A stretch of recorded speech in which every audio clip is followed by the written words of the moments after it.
नमस्कार दोस्तों, स्वागत है आप सभी का online data for study YouTube channel पे। इस वीडियो में हम बात करेंगे तमाम भर्तियों की लेटेस्ट अपडेट के बारे में जो कि संबंधित है योगी सरकार को लेकर। इसके अलावा योगी सरकार के एक्शन प्लान को लेकर, साथ ही अगर बात की जाए प्राथमिक भर्ती, इसके अलावा और भी तमाम भर्तियों की लेटेस्ट अपडेट के बारे में। वीडियो को जल्दी से लाइक कर दें, साथ ही शेयर कर दें और चैनल को भी सब्सक्राइब कर लें, जिससे कि आप सभी को ऑथेंटिक और सटीक जानकारी online data for study channel से सबसे पहले आप सभी तक मिलती रहे।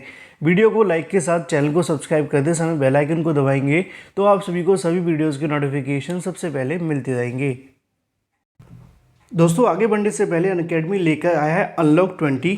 अनलॉक 20 के थ्रू आप सभी अगर कोई भी प्लस सब्सक्रिप्शन लेते हैं तो आपको मिलेगा अनअकैडमी पर इंस्टेंट 20% का डिस्काउंट। आर गौतम 10 लगाकर आप सभी इसका फ़ायदा उठा सकते हैं। याद रहे, ये सिर्फ 14 से लेकर 16 मार्च तक वैलिड है।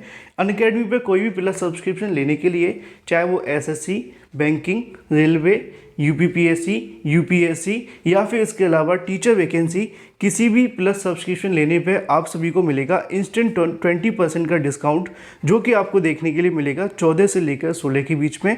तो लिमिटेड में आप सभी अभी जाएं, लिंक पे क्लिक करें, लिंक वीडियो की डिस्क्रिप्शन में है। आर गौतम 10 लगाकर आप सभी इसको अवेल कर सकते हैं, जिसमें आपको किसी भी प्लस सब्सक्रिप्शन लेते समय इंस्टेंट 20% का डिस्काउंट मिलेगा। लिंक वीडियो की डिस्क्रिप्शन में है। तो जैसा कि दोस्तों आप सभी जानते हैं कि हाल ही में उत्तर प्रदेश में चुनाव हुए हैं। चुनाव के बाद से सरकार के कहीं ना कहीं यहाँ से हर एक मूवमेंट का इंतजार किया जा रहा है कि सरकार आगामी कुछ दिनों के अंदर किस प्रकार के फैसले लेती है, क्योंकि आप जानते हैं कि सरकार के जीत जाने के बाद से अभी तक कुछ भी आगे का देखने के लिए नहीं मिला। सरकार की तरफ से होने वाली तमाम बैठकें काफ़ी ज़्यादा महत्वपूर्ण होंगी, चाहे वो विधायक दल की बैठक हो या फिर कैबिनेट की बैठक। उसी के क्रम में योगी सरकार की तरफ से कुछ बड़े फैसले लिए जा रहे हैं, जिसकी जानकारी मैंने आप सभी को 2-3 दिन पहले भी दी थी और आज भी आपको देखने के लिए मिली है। जैसा कि दोस्तों आप सभी को यहाँ पे देखने के लिए मिलेगा कि ताजपोशी की तैयारियां शुरू कर दी गई हैं और आज जो तस्वीर है वो साफ कर दी जाएगी भावी सरकार को लेकर। अच्छा, मैंने 2-3 दिन पहले एक वीडियो बनाकर आप सभी को जानकारी दी थी, जिसमें आपको बताया था कि डिप्टी सीएम की जो संख्या है वो बढ़ सकती है। पहले 2 डिप्टी सीएम हुआ करते थे और इस बार आप सभी को हो सकता है कि 3 से 4 डिप्टी सीएम देखने के लिए मिलें। 2 साल से होने वाले लोकसभा चुनाव की अगर बात की जाए, उसको मद्देनज़र यहाँ से जातीय समीकरण को साधने का जो प्रयास है वो किया जाएगा। ऐसे में डिप्टी सीएम की संख्या 2 से बढ़कर 3 की जा सकती है। इस चुनाव में बसपा समर्पित मतदाता वर्ग के एक बड़े हिस्से को भाजपा का जो समर्थन है वो मिला है, जिसको साधने का जो समर्थन को कहीं ना कहीं बढ़ाने का प्रयास भी यहाँ से किया जाएगा और उसी के आधार पर यहाँ से डिप्टी सीएम बनाया जा सकता है। लेकिन उसी को लेकर अगर बात की जाए, आज होने वाली बैठक काफ़ी ज़्यादा महत्वपूर्ण होगी, जिसके अंदर तमाम जो मुद्दे हैं वो क्लियर हो जाएंगे। डिप्टी सीएम से लेकर मंत्रिमंडल और विधायक और भी तमाम चीज़ों को लेकर जो फैसले हैं वो सीएम योगी के माध्यम से लिए जाएंगे और भावी सरकार आगामी समय के अंदर क्या क्या करेगी, इन सभी मुद्दों का भी यहाँ से कहीं ना कहीं जो क्लैरिफिकेशन है वो आपको देखने के लिए मिल सकता है। लेकिन इसी बीच हाल ही में चुनाव खत्म नहीं हुए और सरकार के माध्यम से आगामी चुनाव की तैयारियां पहले से शुरू कर दी गई हैं। लेकिन नई भर्तियों को लेकर क्या रोड मैप होगा, ये भी काफ़ी ज़्यादा महत्वपूर्ण है। अगर आपने 2-3 दिन पहले वीडियो देखा होगा तो मैंने आपको बताया भी था कि सरकार के माध्यम से 2024 की तैयारियाँ शुरू कर दी गई हैं, लेकिन नई भर्तियों को लेकर अभी तक कोई भी ऐलान देखने के लिए नहीं मिले। भले ही सरकार प्रचंड बहुमत के साथ में एक बार फिर से चुनाव जीत चुकी है। यहाँ पर आज के समाचार पत्रों में आपको देखने के लिए मिलेगा कि लोकसभा चुनाव तक मिल सकता है मुफ्त राशन। इस बात को आप सभी समझते हैं कि लोकसभा चुनाव का मतलब क्या है, कि 2024 के अंदर प्रधानमंत्री मोदी के चुनाव होने वाले हैं और पूरे देश के अंदर सबसे बड़ा प्रदेश होने की वजह से कहीं ना कहीं वहां से ज़्यादा वोट लेने का भी प्रयास होगा। लेकिन ऐसे में अगर बात की जाए भर्तियों को लेकर, तो वो मुद्दा कहीं ना कहीं पीछे हटते हुए दिखाई दे रहे हैं। फिलहाल राशन के मुद्दे को लेकर जानकारियाँ दी जा रही हैं। नीचे आप सभी के सामने जानकारी देखने के लिए मिलेगी कि राज्य सरकार मुफ्त राशन की योजना के लिए खाद्य एवं रसद विभाग ने शासन को प्रस्ताव भेज दिया है। प्रधानमंत्री नरेंद्र मोदी व मुख्यमंत्री योगी की अगर बात की जाए, अपनी चुनावी रैलियों में निःशुल्क राशन को बढ़ाए जाने का ऐलान किया था। राज्य सरकार ने इस योजना को लोकसभा चुनाव यानी कि 2024 तक बढ़ा सकती है। प्रदेश में 15 करोड़ लाभार्थियों को हालांकि जो भेजे गए प्रस्ताव के अंदर अवधि का कोई जिक्र नहीं किया गया, इसे सरकार की मंशा पर छोड़ दिया गया है। प्रस्ताव महंगाई बढ़ने और भी तमाम मुद्दों को लेकर यहाँ पर जानकारी दी गई है। क्योंकि जब प्रदेश के अंदर योगी सरकार जीती थी तो कई समाचार पत्रों के माध्यम से ऐसे दावे किए गए थे कि राशन के चलते सरकार जीती है। लेकिन ऐसे में अगर बात की जाए बेरोजगारी के मुद्दे को लेकर, भर्तियों के मुद्दे को लेकर, नई भर्तियों के विज्ञापन के बारे में, उसको लेकर सरकार का रोड मैप क्या होगा, इसका इंतजार किया जा रहा है। आज होने वाली बैठक भी काफ़ी ज़्यादा महत्वपूर्ण होगी और उसके बाद में यहाँ से कैबिनेट की जो बैठक होगी वो उससे भी ज़्यादा महत्वपूर्ण है। उसी के अंदर तमाम भर्तियों को लेकर जो ऐलान है वो किए जा सकते हैं। लेकिन अगर 2024 से पहले भर्तियों पर फोकस कर दिया जाए तो लाखों युवाओं के यहाँ से भविष्य में बन सकते हैं। फिलहाल अगर बात की जाए प्राथमिक शिक्षक भर्ती को लेकर बीएड के बारे में, जैसा कि दोस्तों आप जानते हैं कि प्राथमिक शिक्षक भर्ती को लेकर बीएड का मामला सुप्रीम कोर्ट में पहुंचा हुआ है। कल मैंने एक डिटेल वीडियो बनाया था जिसमें आपको पॉइंट टू पॉइंट सारी जानकारी दी कि आखिर मुद्दा कहां पर आकर खड़ा हो चुका है। अभी तक हुई सुनवाई के अंदर अगर देखा जाए तो सुप्रीम कोर्ट कहीं ना कहीं बीएसटीसी के मामले को लेकर गंभीर है और वहां पे कहीं ना कहीं राजस्थान सरकार की तरफ से जो बीएसटीसी पक्ष को लेकर यहां पे सुनवाई करवाई गई थी, अभी तक वहीं तक सुप्रीम कोर्ट पहुंची हुई है। ना तो बीएड छात्रों के पक्ष में कोई फैसला दिया गया अभी तक और ना ही कोई अगेंस्ट कोई फैसला दिया गया है। हालांकि राजस्थान हाईकोर्ट के फैसले को लेकर अभी तक सुप्रीम कोर्ट ने उस मामले को सही माना है, लेकिन ये मुद्दा कब तक आगे चलेगा, कब तक जाएगा, ये तो बात की बात है। लेकिन वर्तमान स्थिति को अगर समझा जाए तो प्राथमिक शिक्षक भर्ती को लेकर, बीएड के मामले को लेकर खतरा मंडराना शुरू हो चुका है, क्योंकि यहाँ पर सुप्रीम कोर्ट के अंदर अभी तक की गई बहस के आधार पर सुप्रीम कोर्ट की तरफ से बीएड को लेकर कोई भी पॉजिटिव चीज़ें देखने के लिए नहीं मिली हैं। ना ही हाईकोर्ट के आदेश को रोक लगाई गई है, ना ही हाईकोर्ट के आदेश को लेकर ये कहा गया है कि बीएड एनसीटीई के आधार पर पूरे देश के अंदर वैलिड है, क्योंकि उत्तर प्रदेश ही नहीं अलग अलग सभी राज्यों के अंदर बीएड को वैलिड कर दिया गया है। अगर बात की जाए बीएड की वैलिडिटी के बारे में, लगातार शिक्षक भी बनते हुए दिखाई दे रहे हैं, लेकिन जब एक बार मामला सुप्रीम कोर्ट में गया है तो वहाँ पे अभी तक ऐसा कुछ भी देखने के लिए नहीं मिला। क्योंकि कल की तारीख में जब 1 घंटे लगातार सुनवाई देखने के लिए मिली और उसके बावजूद भी बीएड को लेकर कोई फैसला नहीं आ सका। भले ही एनसीटीई के माध्यम से अपनी याचिका सुप्रीम कोर्ट में दाखिल कर दी गई है, लेकिन अभी तक एनसीटीई के जो वकील हैं वो भी सुप्रीम कोर्ट को सेटिस्फाई करने में, संतुष्ट कराने में बिल्कुल भी यहाँ से सफल नहीं हुए हैं। इसके अलावा भारत सरकार की तरफ से अभी तक किसी ने बहस नहीं की है। वहीं दूसरी तरफ बीएसटीसी छात्रों की तरफ से बहुत सारे दावे सोशल मीडिया पर किए जा रहे हैं, जिसको लेकर कल देर रात को मैंने डिटेल वीडियो पहले ही बना दिया था। लेकिन अगर बात की जाए अभी तक की सुनवाई को लेकर, कहीं ना कहीं खतरा बढ़ता हुआ दिखाई दे रहा है। लेकिन आगामी सुनवाइयाँ काफ़ी ज़्यादा महत्वपूर्ण होंगी, जिसमें बीएड बनाम बीटीसी छात्रों की तरफ से पक्ष रखा जाएगा और उसके बाद सुप्रीम कोर्ट अपना फैसला सुनाएगी। वहीं दूसरी तरफ बात की जाए अपनी अगली अपडेट के बारे में, जो कि संबंधित है 27,000 नई टीजीटी पीजीटी शिक्षक भर्ती को लेकर।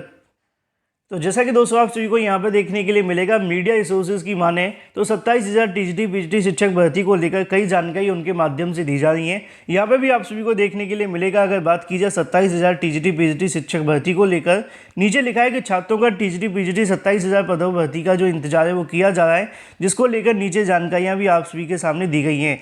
यहाँ पे आप सभी देख सकते हैं प्रदेश के निजी माध्यमिक विद्यालयों में टीजीटी पीजीटी के 27,000 पद रिक्त होने के बारे में जो भर्ती शुरू होने का इंतजार है वो किया जा रहा है। हाल ही में अलग अलग कार्यक्रम के माध्यम से मुख्यमंत्री ने युवाओं से वादा किया था कि रिक्त पदों पर जल्द जो भर्ती है वो शुरू की जाएगी। हालांकि अभी तक इन पदों की भर्ती के लिए विज्ञापन जारी नहीं किया गया है। अभ्यर्थियों की मांग है कि जल्दी इस भर्ती का जो विज्ञापन है वो जारी कर दिया जाए। इसी को लेकर नीचे जानकारी देखने के लिए मिलेगी कि चयन बोर्ड के माध्यम से 15,198 पदों की भर्ती प्रक्रिया अक्टूबर में पूरी कर ली गई थी। करीब 14 लाख अभ्यर्थी आवेदन भी किया था, केवल 15,000 का जो चयन है वो देखने के लिए मिला। लेकिन ऐसे में अगर बात की जाए लाखों अभ्यर्थी बेरोजगार भी रह गए। ऐसे में अगर बात की जाए यहाँ पे दावा भी किया गया था कि विधानसभा चुनाव से पहले यहाँ पे जो भर्ती है वो शुरू कर दी जाएगी, लेकिन चयन बोर्ड ने विधानसभा चुनाव खत्म हो जाने के बावजूद भी इस भर्ती का विज्ञापन जारी नहीं किया। लेकिन चयन बोर्ड के अधिकारी कहते रहे कि चाहे अधिसूचना आ जाएगी या फिर विधानसभा चुनाव से पहले, लेकिन सब कुछ हो जाने के बावजूद भी अभी तक इसका विज्ञापन जारी नहीं हुआ है। इसी को लेकर छात्रों की तरफ से मांग की जा रही है कि अगर नया विज्ञापन जारी हो जाता है तो उन सभी छात्रों को राहत मिलेगी। जब हाल ही में छात्रों की तरफ से मुलाकात चयन बोर्ड के सामने की गई थी तो वहां पे भी इस मुद्दे को रखा गया। लेकिन अगर बात की जाए प्रतियोगी मोर्चा की जब मुलाकात हुई तो चयन बोर्ड ने अभी तक इस मुद्दे को लेकर कोई भी स्पष्टीकरण नहीं दिया। उनका दावा था कि 4 से 5,000 पद उनके पास खाली आ चुके हैं, लेकिन अभी तक ये संख्या पूरे तरीके से 27,000 तक नहीं पहुंची है। तो वहीं दूसरी तरफ तदर्थ शिक्षकों के पदों को जोड़े जाने की मांग की गई और ऐसे में अगर बात की जाए दोबारा से पोर्टल खोले जाने की बात की गई थी। चयन बोर्ड की तरफ से ना तो पोर्टल खोला गया है और ना ही भर्ती को लेकर अभी आगे की कार्रवाई शुरू की गई है। कहीं ना कहीं नई सरकार बनने का इंतजार चयन बोर्ड के माध्यम से भी किया जा रहा है। लेकिन वहीं दूसरी तरफ बात की जाए यूपी टीईटी 2021 के परिणाम को लेकर, छात्रों के लिए यहाँ से खुशखबरी देखने के लिए मिल रही है कि यूपी टीईटी का जो परिणाम है जल्द घोषित किया जाएगा। लगातार मीडिया रिसोर्सेज के माध्यम से कई अलग अलग जानकारियाँ निकल कर भी आ रही हैं। जैसा कि दोस्तों आप सभी को यहाँ पे भी देखने के लिए मिलेगा, अगर बात की जाए यूपी टीईटी के रिजल्ट के बारे में, यहाँ पे जानकारी आप सभी के सामने दी गई है। हिंदुस्तानी न्यूज़ का दावा है कि कभी भी आ सकता है यूपी टीईटी का रिजल्ट। 18 लाख अभ्यर्थी इस भर्ती का जो इंतजार है वो कर रहे हैं। नीचे जानकारी आप सभी के सामने दी गई है। 15 मार्च 2022 देर रात को इस न्यूज़ को यहाँ पर लिखा गया और आप सभी को यहाँ से प्रोवाइड की जा रही है 16 मार्च को। नीचे आप सभी के सामने जानकारी देखने के लिए मिलेगी यूपी टीईटी रिजल्ट के बारे में।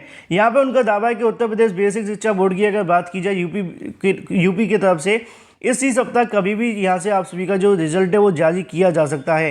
हालांकि यूपी टीईटी 2021 का जो परिणाम होगा वो उसको लेकर विधानसभा चुनाव खत्म हो जाने का इंतजार किया जा रहा था। अब चुनाव के नतीजे आ जाने के बाद से इसी हफ्ते ऑफिशियल वेबसाइट पर यूपी टीईटी का जो रिजल्ट है वो जारी किया जा सकता है। अन्य मीडिया रिपोर्ट्स के मुताबिक अगर देखा जाए तो यूपी टीईटी का जो रिजल्ट होगा विधानसभा चुनाव 2022 के परिणाम आ जाने के बाद होली से पहले जारी होने की उम्मीद है।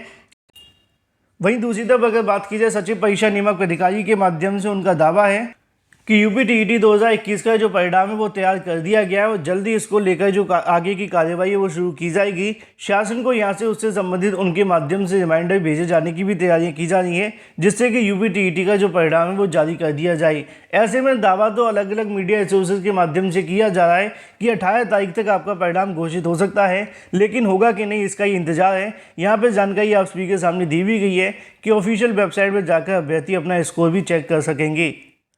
लेकिन वहीं दूसरी तरफ बात की जाए अपनी अगली अपडेट के बारे में, जो कि संबंधित है 50 वर्ष के रिटायरमेंट को लेकर। जैसा कि दोस्तों आप सभी ने 2-3 दिन पहले जानकारी देखी होगी कि 50 वर्ष के रिटायरमेंट को लेकर जो आदेश के बारे में हड़कंप मच गया था। बहुत सारे लोगों के मन में सवाल आने लगे थे कि क्या सरकारी नौकरी के अंदर अब 60 से घटाकर 50 कर दिया जाएगा। हालांकि इसको लेकर मैंने स्पष्टीकरण वीडियो भी आप सभी के लिए बनाया था कि 60 से लेकर 50 का नहीं होगा। आयु सीमा जो होगी आप सभी की अधिकतम वो 60 ही रहेगी, लेकिन 50 वर्ष की आयु में आपको रिटायरमेंट किया जा सकता है, जिसकी जानकारी मैंने आप सभी को दी भी थी। यहाँ पे आप सभी को देखने के लिए मिलेगा कि 50 वर्ष के रिटायरमेंट को लेकर जिनके आदेश पर हड़कंप मच चुका है। राज्य कर्मचारी संयुक्त परिषद की बैठक में श्रम विभाग कार्यालय में हुई अध्यक्षता बैठक को लेकर तमाम यहाँ पर जो मौजूद है, जिनके माध्यम से नीचे देखने के लिए मिलेगा कि मुख्यमंत्री के शपथ के पहले ही यहाँ से इस मृत पड़े आदेश को पुनः जीवित कर कर्मचारी व पुलिस कर्मियों को मारना चाहते हैं। उन्होंने कहा कि इस संबंध में पुलिस मुख्यालय को पत्र में कहा गया है कि 10 मार्च के मध्य से लेकर 30 मार्च तक मांगी गई जानकारी, इससे पहले अगर बात की जाए पुलिस विभाग में हड़कंप मचना लगभग तय है। 50 वर्ष की रिटायरमेंट के आदेश को लेकर यहाँ से जानकारी देखने के लिए मिली है कि कर्मचारी व पुलिसकर्मी 60 वर्ष की उम्र तक सभी लाभ, वेतन व भत्ते दिए जाएं, उनके परिवार को भरण पोषण भी दिया जाए। इसके अलावा साथ ही परिवार की सभी जिम्मेदारी पूरी हो। मंत्री अश्विनी श्रीवास्तव ने कहा कि 30 या 35 वर्ष की नौकरी में पाने वाले कर्मचारी को यदि 50 वर्ष में रिटायरमेंट कर दिया जाएगा तो वह न घर का बनेगा और ना ही इसको लेकर अगर बात की जाए और भी तमाम चीज़ें। लेकिन अगर बात की जाए 50 वर्ष के रिटायरमेंट को लेकर, ये बात पूरे तरीके से सही है कि अनिवार्य रूप से आपको रिटायरमेंट किया जा सकता है 50 वर्ष की उम्र में, लेकिन आपकी जो अधिकतम आयु वो 60 ही रहेगी। लेकिन उसमें आप सभी की चीज़ें देखी जाएंगी कि भ्रष्ट तो नहीं है, फिट तो नहीं है और भी तमाम अलग अलग चीज़ें। वहीं दूसरी तरफ बात की जाए यूपीएससी को लेकर, यूपीएससी ने चुनाव के बाद अपनी जो रफ्तार बढ़ा दी है और एक के बाद एक नया नोटिफिकेशन जारी किया जा रहा है। लगातार 2 नए परिणाम यहां से जारी कर दिए गए। कल की तारीख में भी आप सभी को देखने के लिए मिला कि 405 पदों पर अबकारी सिपाही भर्ती का जो परिणाम है वो जारी कर दिया गया है। हालांकि इस भर्ती को 6 साल लग गए, लेकिन अंत में परिणाम तो जारी हो गया। वहीं दूसरी तरफ और भी तमाम भर्तियों के रिजल्ट और इसके अलावा परीक्षा का इंतजार किया जा रहा है। उम्मीद है यूपीएससी की तरफ से इसी प्रकार कार्य किया जाएगा। अगर हर हफ्ता एक नोटिफिकेशन जारी होगा तो लाखों छात्रों को बेनिफिट मिलेगा। वीडियो को लाइक कर दें, साथ ही शेयर कर दें और चैनल को सब्सक्राइब करना बिल्कुल ना भूलें।